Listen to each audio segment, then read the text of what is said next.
নমস্কার বন্ধুরা, তোমরা দেখছো ক্রিয়া দিগন্ত।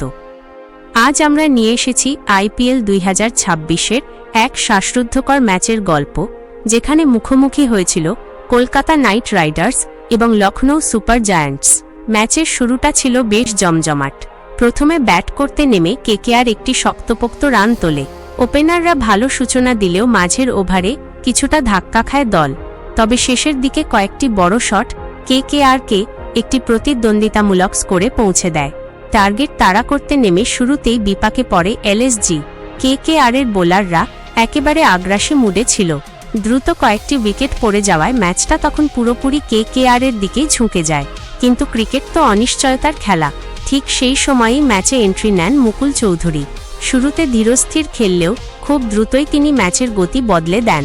একের পর এক 4 আর ছক্কায় তিনি আবার ম্যাচে ফিরিয়ে আনেন। তার সঙ্গে দুর্দান্ত সাপোর্ট দেন। তার ব্যাট থেকে আসে একটি গুরুত্বপূর্ণ অর্ধশতক, যা দলের জয়ের ভিত তৈরি করে। এই পার্টনারশিপই ম্যাচের টার্নিং পয়েন্ট হয়ে দাঁড়ায়। শেষ ওভারে ম্যাচ দাঁড়ায় চরম উত্তেজনায়। জয়ের জন্য দরকার ছিল কয়েক রান, আর প্রতিটি বলেই বাড়ছিল চাপ। কেকেআরের বোলার চেষ্টা করছিলেন ম্যাচটা বাঁচাতে, কিন্তু মুকুল ছিলেন সম্পূর্ণ আত্মবিশ্বাসী। শেষ বলে যখন জয়ের জন্য দরকার ছিল রান, তখন ঠান্ডা মাথায় সেই রান নিয়ে এলএসজিকে এনে দেন এক নাটকীয় জয়। এই জয় শুধু একটি ম্যাচ জয় নয়, এটি ছিল আত্মবিশ্বাস আর সাহসের জয়।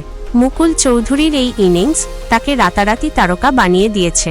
অন্যদিকে কেকেআর ভালো খেলেও শেষ মুহূর্তে ম্যাচটা হাতছাড়া করে ফেলে। বন্ধুরা, এমন ম্যাচই আমাদের ক্রিকেটকে এতটা ভালোবাসতে শেখায়। শেষ বল পর্যন্ত উত্তেজনা, অনিশ্চয়তা আর আবেগ সবকিছুই ছিল এই ম্যাচে। ভিডিওটি ভালো লাগলে লাইক, শেয়ার এবং ক্রিয়া দিগন্ত চ্যানেলটি সাবস্ক্রাইব করতে ভুলবে না।